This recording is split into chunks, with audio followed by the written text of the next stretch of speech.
friends, selamat datang kembali di channel Touching Heavens. Pada hari ini kita memulai bulan Kitab Suci Nasional tahun 2021 dengan tema Yesus, sahabat seperjalanan kita. Pertemuan pertama dimulai dengan tema Yesus, sahabat bagi mereka yang putus asa.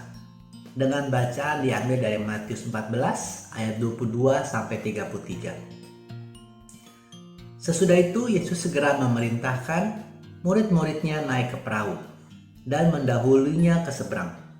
Sementara itu ia menyuruh orang banyak pulang. Dan setelah orang banyak itu disuruhnya pulang, Yesus naik ke atas bukit untuk berdoa seorang diri. Ketika hari sudah malam, ia sendirian di situ. Perahu murid-muridnya sudah beberapa mil jauhnya dari pantai dan diombang-ambingkan gelombang karena angin sakal. Kira-kira jam 3 malam, datanglah Yesus kepada mereka berjalan di atas air. Ketika murid-muridnya melihat dia berjalan di atas air, mereka terkejut dan berseru, "Itu hantu!" Lalu berteriak-teriak karena takut. Tapi segera Yesus berkata kepada mereka, "Tenanglah, aku ini, jangan takut." Lalu Petrus berseru dan menjawab dia, "Tuhan, apabila Engkau itu, suruhlah aku datang kepadamu berjalan di atas air." Jawab Yesus, "Datanglah." Maka Petrus turun dari perahu dan berjalan di atas air mendapatkan Yesus. Tetapi ketika dirasanya tiupan angin, takutlah ia dan mulai tenggelam, lalu berteriak, "Tuhan, tolonglah aku." Segera Yesus mengulurkan tangannya, memegang dia dan berkata, "Hai orang yang kurang percaya, mengapa engkau bimbang?" Lalu mereka naik ke perahu dan angin pun redalah. Dan orang-orang yang ada di dalam perahu menyembah dia, katanya, "Sesungguhnya engkau anak Allah." Demikianlah firman Tuhan, terpujilah Kristus. Teman-teman, para murid ini kebanyakan atau sebagian besar adalah nelayan. Dan mereka juga tinggal di sekitar daerah Galilea. Jadi mereka dengan paham atau sudah mengenal keadaan kondisi danau Galilea yang sering atau mungkin terkadang-kadang terjadi badai. Kejadian seperti ini juga pernah terjadi, ya, kejadian yang serupa di Matius 8 ayat 23 sampai 27 berikut ini. Lalu Yesus naik ke dalam perahu dan murid-muridnya pun mengikutinya. Sekonyong-konyong mengamuklah angin ribut di danau itu, sehingga perahu itu ditimbus gelombang, tetapi Yesus tidur. Maka datanglah murid-muridnya, membangunkan dia, katanya, "Tuhan, tolonglah, kita binasa." Ia berkata kepada mereka, "Mengapa kamu takut, kamu yang kurang percaya?"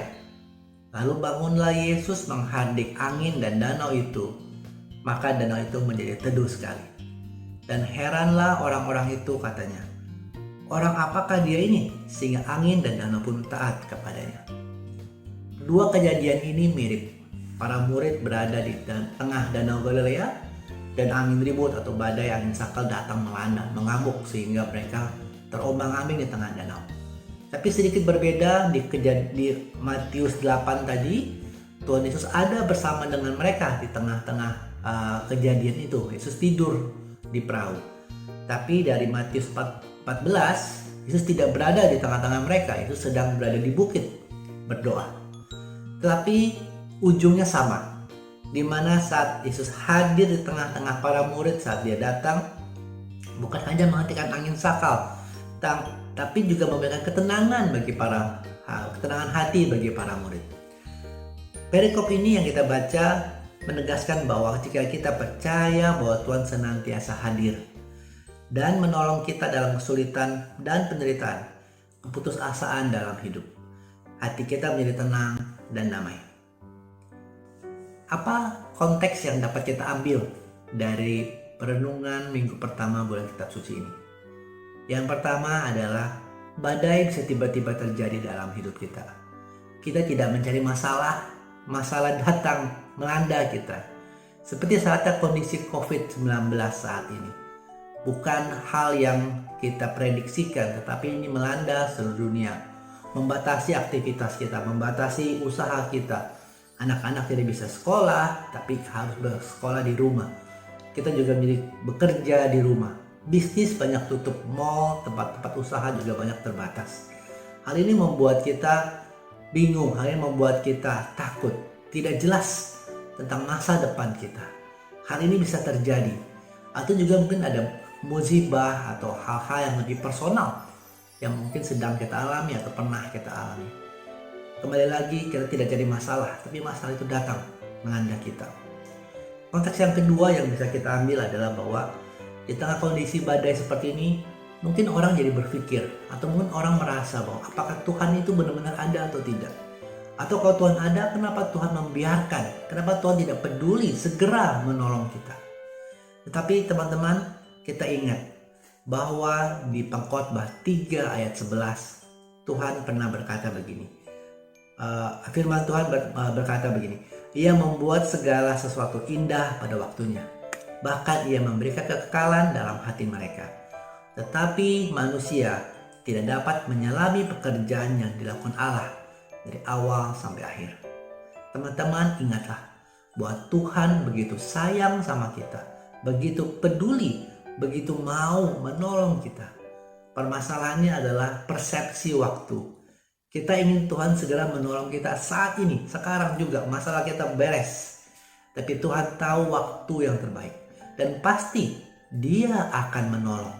Seperti para murid tadi mengalami 2 kejadian tadi di Matius 8 maupun di Matius 14. Pada waktunya Tuhan akan datang, Tuhan akan bangun dan akan menghardik badai itu, akan menyelesaikan permasalahan kita. Sebenarnya para murid tidak perlu takut. Tuhan selalu menyertai mereka, ya. Konteksnya bahwa apapun yang terjadi, Tuhan begitu peduli, mereka tidak akan binasa. Itu hanya persepsi mereka. Begitu juga saat kita mengalami masalah, kita tidak bisa lewat, ini impossible sekali. Tapi Tuhan tahu, Tuhan sangat sayang. Kita tidak perlu kehilangan iman, kita tidak perlu kehilangan putus asa, tapi tetap percaya sama Tuhan. Dan konteks yang ketiga juga bahwa Tuhan tahu bahwa para murid sedang dilanda badai, ya. Tuhan walaupun tidak bersama-sama dengan mereka dalam perahu, Tuhan tahu dan tepat pada waktunya jam 3 pagi, dibilangnya jam 3 malam Tuhan datang berjalan di atas air. Mereka mendapati para murid, menolong mereka. Kita bisa lihat di sini bahwa Tuhan bukan terbang, gitu ya. Tuhan bukan tiba-tiba celing muncul di perahu, tapi Tuhan berjalan di atas air.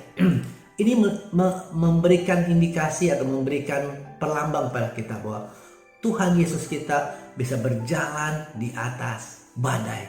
Tuhan kita lebih berkuasa daripada masalah yang kita hadapi. Jadi kembali lagi teman-teman, tidak perlu takut. Tuhan kita adalah penguasa semesta. Segala permasalahan kita di bawah kakinya, di bawah kuasanya. Dan pada waktunya nanti, tidak perlu kita minta dengan sangat-sangat begitu ya. Tapi Tuhan akan datang, Tuhan tahu dan Tuhan akan menolong pada kita.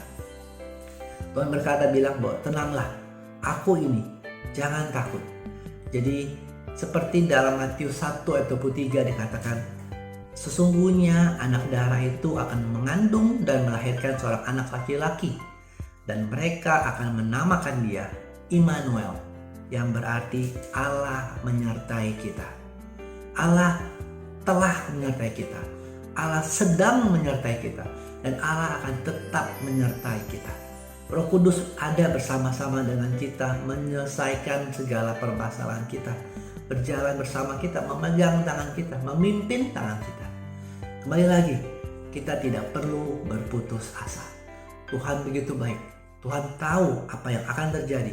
Dan Tuhan mau kita bisa melewati badai ini bersama-sama dengan Dia.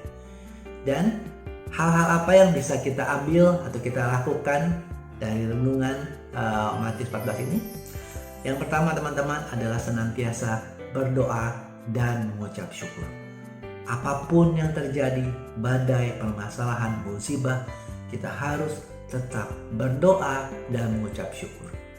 Tanpa berdoa dan mengucap syukur, iman kita menjadi lemah. Kita menjadi bersungut-sungut. Atau mungkin kita malah mencari alternatif solusi atau cara-cara yang lain. Tapi kita harus tetap percaya, bersyukur. Karena kita tahu apapun yang Tuhan izinkan boleh terjadi. hal itu bekerja untuk membawa kebaikan bagi kita.